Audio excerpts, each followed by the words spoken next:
దేవుని ప్రశస్త నామములో మీ అందరికీ శుభాలు కలుగునుగాక. ప్రతిరోజు అనుదిన వాగ్దానం వినడానికి దేవుడు మనందరికీ ఇస్తున్న గొప్ప కృప. లేఖన భాగాలు తెరిచి కీర్తనలో 118వ కీర్తన 6వ వచనము, యెహోవా నా పక్షమునున్నాడు, నేను భయపడను. Praise Lord. దేవుడే మన పక్షాన ఉన్నాడంట. మరి నువ్వెందుకు భయపడుతున్నావు? మనం భయపడవలసిన అవసరం లేదు. మనం ఆరాధన చేస్తుంది చెట్టుని పుట్టని రాయిని నిప్పుని నేలని కాదు కదా, డబ్బుని కాదు కదా మనం ఆరాధన చేస్తుంది. సర్వోన్నతుడైన దేవుణ్ణి, జీవము కలిగిన దేవుణ్ణి. ఎందుకు భయపడుతున్నావు? నీ పక్షాన ఉన్నవాడు లోకములో ఉన్నవానికంటే గొప్పవాడు కదా. ఏ చిన్నదానికి భయపడుతున్నావు? ఏ కలవరం వచ్చినా, ఏ బాధ వచ్చినా, ఏ శోధన వచ్చినా, ఏ కష్టం వచ్చినా, ఏ అప్పు వచ్చినా, ఏ రోగ సమస్య వచ్చినా, ఎలాంటి బలహీనతలు వచ్చినా సరే మనం ఎవరూ భయపడవలసిన అవసరం లేదు. ఎందుకు భయపడుతున్నావు? భయపెట్టేది సాతానుగాడు.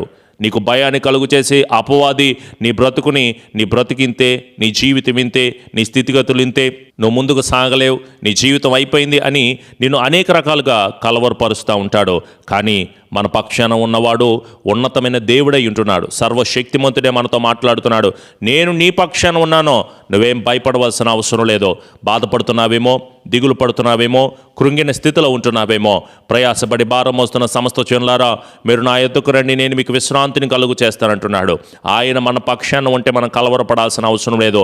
అనేక సంవత్సరాల నుంచి, అనేక రోజుల నుంచి ఎదురు చూస్తున్న ప్రతి కలవరము కూడా నజరేయుడైన యేసు నామములో దేవుడే మనందరికీ విడుదల కలుగు చేయబడును గాక, కృప కలుగు చేయబడును గాక, సమాధానమును దేవుడు అనుగ్రహించబడును గాక.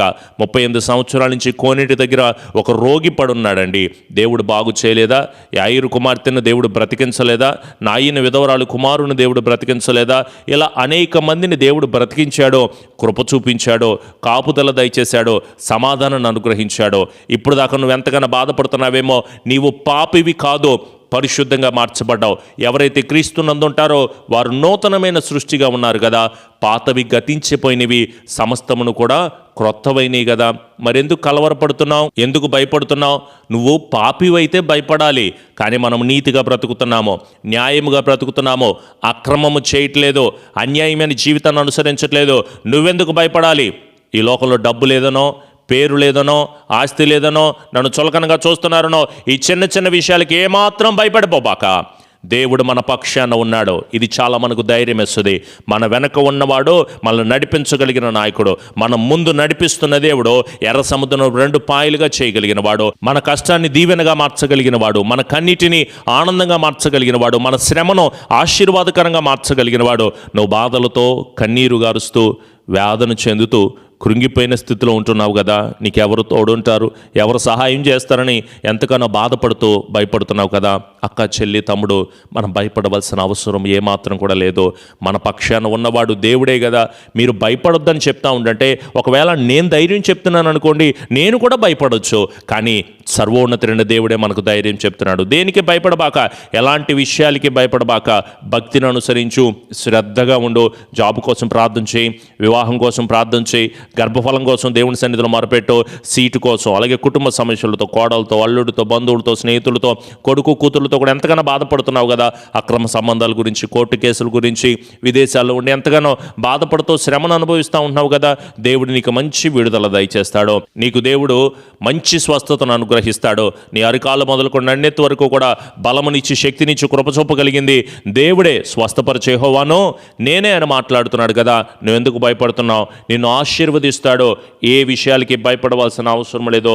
బుద్ధి కలిగిన వారిగా ఉన్నామో దేవుడే మనల్ని నిత్యరాజ్యానికి తీసుకెళ్తాడు. కానీ నువ్వు ఇంకొక విషయం భయపడాలి. ఏంటంటే, నీ కుటుంబం తప్పిపోతుందేమో, నీ కుటుంబం అంతా రక్షణలో లేదేమో, ఆయన వైపు తిరిగిన వారిగా లేరేమో, లోక సంబంధమైన ఆచారాలు, అలవాట్లకి, పాప జీవితంతో నలిగిపోతున్నారేమో.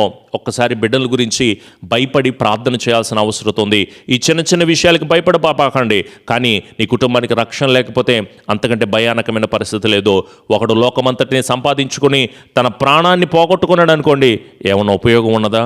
అందుకే దయచేసి మీతో చెప్పగలను, మీరు భయపడవలసిన విషయము ఈ లోకంలో డబ్బు లేదనో, పేరు లేదనో, ఆస్తి లేదనో విషయాలు కాదు.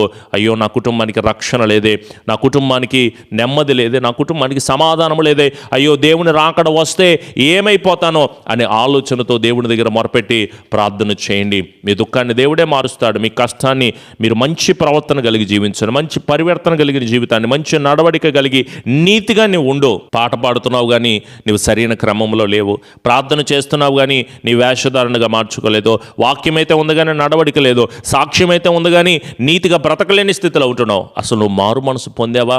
నువ్వు మారు మనసు పొందితే ఈ లోక సంబంధమైన ఏ విషయాలకి కూడా భయపడవు, బాధపడవు. దేవుడే మనకు తోడుగా ఉండి నడిపిస్తాడు అనే నిశ్చేతను కలిగి ఉంటావు. దావీదు భయపడ్డాడు కాబట్టే కదా దేవుడు ఉన్నతమైన రాజుగా నిలబెట్టాడు. సొలొమోను జ్ఞానము, ఐశ్వర్యము, బలము ఎలా కలిగింది? దేవునికి భయపడుతున్న వాడిగానే ఉంటున్నాడు కదా. ఇశ్రాయేలు ప్రజలు యెరికో కోటకోళ్ళు ఎలా కోల్చబడ్డాయి? యెహోషాపాతు పక్షాన దేవుడు యుద్ధం ఎలా జరిగించాడు, జయ జీవితాన్ని ఎలా దయచేశాడు అంటే కేవలం దేవుని దగ్గర మొరపెట్టి ప్రార్థన చేసి భయపడిన వాళ్ళని దేవుడు ఉన్నతమైన స్థితిలో నడిపిస్తాడు కదా. మరి పౌలు శీలల పక్షాన దేవుడు ఉన్నట్లే మరి మన పక్షాన ఉండి కూడా దేవుడు నడిపించడా, స్థిరపరచడా, ఆదరణ దయచేయడా, కృప కలుగు చేయడా? మీ అందరి జీవితాలతో ఆ రోజు ఒకలాగుండి ఈ రోజు ఒకలాగుండే దేవుడు కాదు కదా. నిన్న నేడు నిరంతరము ఏకరీతిగా ఉన్న దేవుడని, మారనివాడని, మార్పు లేనివాడని, మాట తప్పనివాడని మనము దేవుని గురించి జ్ఞాపకం చేసుకుంటున్నాం కదా. మరి అలాంటి దేవుని ఆరాధన చేస్తున్నప్పుడు నీ పక్షాన కార్యాలు జరగవా? అనేక మంది అనేక రకాలైన మాటలు మాట్లాడతారు, కానీ నువ్వు వాటిని బట్టి కృంగిపోవద్దు. మాటలు బట్టి, మనుషులను బట్టి నువ్వు ఆధారపడద్దు, వాళ్ళని ఆశ్రయం చేసుకోవద్దు. దేవుని మీద ఆధారపడు. దేవా, నీ మీద ఆశ్రయం కలిగి ఉంటున్నా. ఈ శోధన, ఈ బాధ, ఈ కలవరం, ఈ వేదన, ఈ ఇబ్బందికరమైన పరిస్థితి అంతా కూడా నీవే నాకు విడుదల కలుగు చేయగలవు. మనుషుల మీద ఆధారపడలేదు తండ్రి అని ఎప్పుడైతే దేవుని దగ్గర మోకరిల్లి ప్రార్థన చేస్తావో సమృద్ధికరమైన కృపను పొందుకుంటావు. మరి ఇప్పుడే ప్రార్థన చేయొచ్చుగా, ఎందుకు ఆలస్యం చేస్తూ ఉంటావు? దేవుని దగ్గర మొరపెట్టి ప్రార్థన చేసిన వాళ్ళని దేవుడు వదిలిపెడతాడా? దేవా, నీవే నాకు దిక్కు, నీవే నాకు ఆధారం అని అడిగిన వాళ్ళని ఆయన వదిలేస్తాడా? తనకు మొరపెట్టిన వారికి, తనకు నిజముగా మొరపెట్టిన వారిని దేవుడు ఎంతగానో కృప చూపిస్తానని మాట్లాడుతుంటే మరి మీరెందుకు ప్రార్థన చేయట్లా? ఎందుకు మోకరించట్లా? ఎందుకు ఉపవాస ప్రార్థన చేయట్లా? ఎందుకు దేవుణ్ణి అడగట్లేదు? కష్టమైతే పడుతున్నావు, ఈ లోక సంబంధమైన విషయాలకైతే భయపడుతున్నావు, వాక్యమైతే వింటున్నావు, కానీ దేవుని దగ్గర మొరపెట్టి ఏమాత్రం ప్రార్థన చేయలేని స్థితిలో ఉంటున్నావు. ఒక్కసారి నిన్ను నువ్వు పరిశీలన చేసుకో. దేవుని దగ్గర నిలబడు, నమ్మకంగా ఉండు. దేవుడే నీ కుటుంబాల్లో గొప్ప కార్యం జరిగించాలి, ఆశ్చర్యకరమైన కార్యాలు జరిగించాలి. ఆయన మన పక్షాన ఉన్నాడు. దిగులు పడకు, బాధపడకు, ధైర్యంగా ఉండు, నమ్మకంగా నిలబడు. దేవుడు నీ దుఃఖ దినములన్నింటినీ కూడా మార్చి సంతోషభరితంగా, సమాధానభరితంగా, నీ నిందలను కూడా దేవుడు దీవెనగా మారుస్తాడు. నీ కన్నిటిని దేవుడు ఆనందంగా మారుస్తాడు. నీ దుఃఖాన్ని దేవుడు నాట్యముగా మారుస్తాడు. గనక ఆయన మీద ఆధారపడి నిలబడి గనక మనం ఉండగలిగితే మహోన్నతమైన దీవెన, ఉన్నతమైన ఆశీర్వాదము మనందరి జీవితాల్లో ప్రభు అనుగ్రహించబడునుగాక. ఆమెన్. ప్రార్థన. కృపాసత్య సంపూర్ణుడా, మా గొప్ప దేవా, ప్రభువా, నువ్వే మా పక్షాన ఉన్నావని, మేము భయపడవలసిన అవసరం లేదని మీరు మాతో మాట్లాడినందుకు వందనాలయ్యా. మేము ప్రతిరోజు అనేక రకాలైన భయాలతో బాధపడుతున్నాము తండ్రి. నీ వాగ్దానము ద్వారా మాతో మాట్లాడినందుకు వందనాలు. ఈ భయాలేమీ కూడా మా దరికి చేరనీయకుండా నీ ఆత్మ సహాయమును మాకు అనుగ్రహించండి అయ్యా. కృంగిన స్థితిలో ఉన్నాం, దిగజారిన స్థితిలో ఉంటున్నాం, ప్రతి విషయానికి భయపడుతున్నాం ప్రభువా. దయచేసి ఈ భయాలేవి కూడా మమ్మల్ని వెంటాడకుండా నీ ఆత్మ సహాయమును మాకు అనుగ్రహించండి. మరొక వాగ్దానాన్ని ఇచ్చినందుకు వందనాలు తండ్రి. నీ బిడ్డల జీవితంలో మేమందరము ఫలభరితంగా ముందుకు సాగుటకు నీ ఆత్మ సహాయమును మా అందరికీ కూడా అనుగ్రహించి బలపరిచి స్థిరపరచండి ప్రభువా. వాగ్దానాన్ని విన్నారు వారందరి జీవితాల్లో ఫలభరితంగా మార్చబడటానికి నీ సహాయమును అనుగ్రహించండి తండ్రి. నీ బిడ్డలు అనుభవిస్తున్న ప్రతి వేదన, ప్రతి బాధ, ప్రతి కలవరం అంతటిని కూడా తీసివేసి సంతోషముతో నా దేవుడు నా పట్ల ఎన్నో గొప్ప కార్యాలు చేశాడు, ఘనమైన కార్యాలు చేశాడండి సాక్షిగా నీ బిడ్డలను మీరు నిలబెట్టండి ప్రభువా.